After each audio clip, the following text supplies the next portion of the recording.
Kisahnya luput, dan sesaat kemudian bola hitam yang dilemparkan Karewang meledak di tengah orang-orangnya. Boom! Terdengar suara berpekikan. 19 hulu balang pengawal roboh ke dalam genangan darah.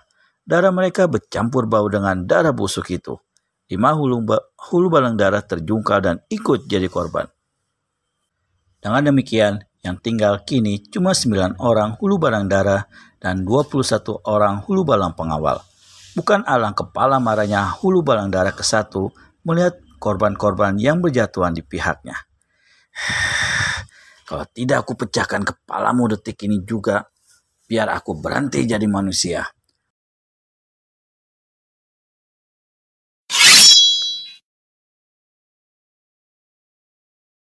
Selamat datang di Pojok Santai. Sebelum Anda mendengarkan audiobook ini, kami menginformasikan bahwa channel ini adalah review audio dari buku yang ada di Indonesia. Untuk membaca keseluruhan buku ini kami menyarankan membeli buku aslinya di toko buku kesayangan Anda, baik offline maupun online. Keberadaan channel ini dimaksudkan untuk membantu Anda mendapatkan pengetahuan dari buku-buku kesayangan Anda. Jangan lupa untuk subscribe, like, dan komen. Selamat datang di Pojok Santai, channel khusus yang membahas komik dan novel dengan cara asik. Pecah sudah pertempuran jago-jago silat golongan putih melawan hulu balang Istana Darah. Siapakah yang akan menang? Yuk langsung saja disimak video berikut ini.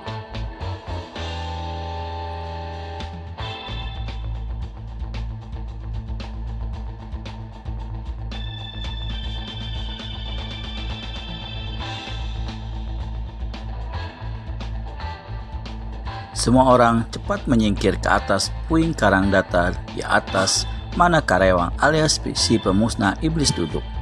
Panji Kenanga membungkuk dan membabatkan pedang gajah biru berulang-ulang sehingga puluhan ular yang berani datang mendekat segera terpotong-potong dan menemui kematiannya. Wiro Sableng lebih hebat lagi. Cabutnya kapak naga geni serta batu hitam 212. Setiap kali batu dan kapak diadukannya satu sama lain, maka menderulah lidah api. Cairan darah muncrat dan menggelegak panas. Ular-ular yang ada di dalamnya laksana direbus dan hanya dalam tempo kurang dari sepeminuman teh, seluruh binatang itu telah musnah menemui ajal. Karewang tertawa mengekeh. Bagus Wiro, bagus. Kalau tak salah pendengaran telingaku, dari pintu gerbang darah tengah keluar serombongan orang. Coba kalian perhatikan. Memang betul, 14 orang berpakaian serba merah melangkah keluar dari pintu gerbang darah, berjalan memecah genangan darah. Busuk dengan seenaknya, lalu berhenti kira-kira 15 langkah di hadapan rombongan Karewang. Mereka adalah hulu balang Istana Darah yang dipimpin oleh jago nomor 1 yang menduduki jabatan sebagai hulu balang darah ke-1 dan asli bernama Warana Wikwalit. Di belakang rombongan hulu balang ini menyusul 40 hulu balang pengawal. Meski ilmu kepandaian mereka tidak seberapa tinggi, namun jumlah mereka yang begitu banyak mau tak mau mesti diperhitungkan oleh pihak lawan. Mereka berjumlah lebih dari 50, Eyang, bisik Lestari pada gurunya dan diam-diam segera keluarkan suling peraknya. Tak perlu ditakutkan, saut Karewang perlahan. Bila mereka berani datang lebih dekat, pasti konyol. Di antara mereka tak kelihatan si Larang Srenggi. Kembali Lestari berbisik. Hei, kenapa raja kalian tidak muncul? Apa takut mampus? Karewang tiba-tiba berteriak, sementara orang-orang dari Istana Darah mulai berpencar mengurung mereka. Untuk menghajar manusia-manusia pikun macam kamu, perlu apa raja kami mesti mengotorkan diri turun tangan? Yang menjawab adalah hulu balang darah ke-1.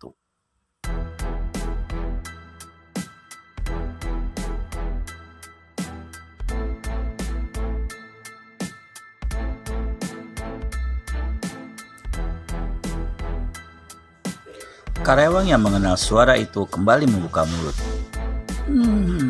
Nyalimu sungguh besar, Warana Wikualit. Tapi sayang, usiamu tak bakal lama. Apalagi setelah aku tahu apa yang kau lakukan terhadap dua muridku. Warana Wikualit atau Hulu Balang Dara ke-1 mengeluarkan dengus mengejek. Kalau saja kau ingat nasib celaka yang menimpa dirimu dulu, pasti kau telah miring otak, masih berani-beranian datang kemari, kata Hulu Balang Dara ke-1 pula. Sementara itu, dengan ilmu menyusupkan suara, Karewang berkata pada Nanggala, kau hadapi dia sobatku, walau bagaimanapun, lawan besar yang harus kuhadapi adalah Rangrang Srenggi. Tak usah khawatir, kau duduk di sini tenang-tenang. Aku dan lain-lainnya akan menunjukkan jalan ke liang kubur pada mereka. Bagus, tapi kalau tidak turun tangan sama sekali kurang enak rasanya, kata Karewang pula. Maka dia pun berseru, Warana Wikualit berdebah, jika betul nyalimu amat besar, majulah, bawa semua orang-orangmu sekalian. Hari ini aku akan memberi pelajaran terakhir padamu sebelum kau jadi makanan cacing-cacing yang kubur. Mulutmu terlalu besar, teriak Warana Wikualit marah. Dia memberi isyarat pada anak-anak buahnya. Beberapa hulu balang maju, sedang hulu balang pengawal memperketat lingkaran kurungan. Tinggal 10 langkah dari hadapannya, tiba-tiba laksana kilat, Karewang yang bergegas si pemusnah iblis itu tertawa mengekeh dan tangan kanannya melemparkan sebuah bola hitam.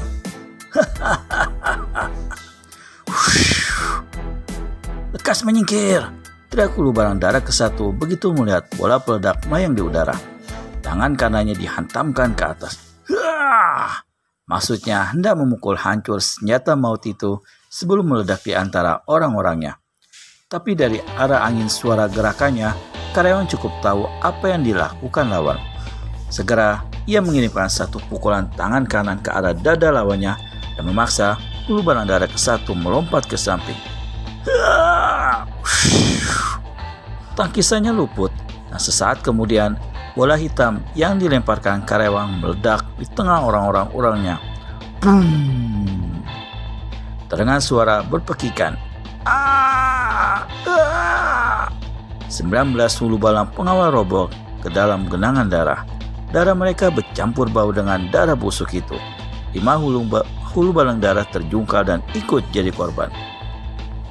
Dengan demikian, yang tinggal kini cuma 9 orang hulu balang darah dan 21 orang hulu balang pengawal. Bukan alang kepala marahnya Hulu Balang Dara ke-1 melihat korban-korban yang berjatuhan di pihaknya.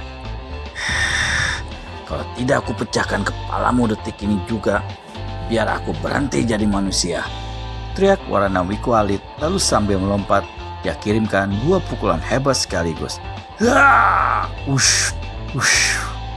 Dua larik sinar merah menyambar dari pukulannya itu ke arah dada dan kepala Karewang. Karewang membentak, ilmu iblis musnahlah. Kedua tangannya diangkat. Selarik sinar pelangi berkiblat dan serangan Warana Wikualit benar-benar musnah buyar. Tapi saat itu dari samping terdengar seruan, Warana Wikualit, akulah lawanmu. Satu sinar kuning menyambar. Hulu Balang Dara ke-1 membalik gesit dan membentak beringas ketika melihat siapa yang menyerangnya. Anjing botak mata buta, kau yang ingin konyol berani datang kemari. Dua tangannya yang berkuku-kuku panjang bergerak dalam serangan 10 cakar sakti meremas bumi, yang amat hebat karena mengandalkan lebih dari 3/4 tenaga dalamnya. Si botak mata buta yang bukan sembarangan orang dengan gerakan mengagumkan berhasil mengelakkan serangan itu. Akibatnya 10 jari tangan Warana Wikualit melabrak batu karang di sampingnya dan batu karang itu hancur lebur. Bayangkan kalau 10 jari tangan berhasil mengkeremus kepala botak si botak mata buta. Untuk berapa lamanya semua orang tertegun di tempat masing-masing menyaksikan jalannya pertempuran tingkat tinggi itu. Perkelahian berjalan terus. Ketika kelihatan Warana Wikualit atau Hulu Balang Dara ke-1 mulai terdesak, hulu balang Dara lainnya dan juga hulu balang pengawal segera menyerbu ke tengah gelanggang pertempuran untuk mengkeroyok si botak mata buta. Melihat hal ini, maka Wiro Sableng, Panji Kenanga, dan Lestari tidak tinggal diam. Karena lawan datang mengkeroyok dengan mempergunakan berbagai macam senjata, maka ketiganya pun menyerbu dengan senjata di tangan. Di atas genangan cairan darah busuk itu berkecamuklah pertempuran hebat. Wiro mengamuk dengan kapak naga geni 212 yang mengeluarkan sinar putih, menyilaukan serta suara mengaung seperti ratusan tahun menggila. Panji Kenanga berkelebat gesit kian kemari dengan pedang gajah birunya yang terlihat hanya merupakan kelebatan-kelebatan sinar biru menderu-deru. Di lain pihak, laksana seekor putri dari kayangan yang sedang marah, Lestari berubah merupakan bayangan merah yang berkelebat gesit kian kemari sambil menggunakan suling peraknya untuk memukul dan menotok kepala atau dada lawan. Meskipun orang-orang dari Istana Darah rata-rata berkepandaian tinggi, namun 3 lawan yang mereka hadapi, terutama pendekar 212 Wiro Sableng, bukanlah lawan-lawan kelas rendah yang bisa mereka lakukan dengan sekehendak hati. Dalam tempo singkat, korban demi korban telah berjatuhan dan bergeletakan dalam genangan darah busuk. Muncratan cairan busuk itu mengotori pula pakaian mereka yang bertempur.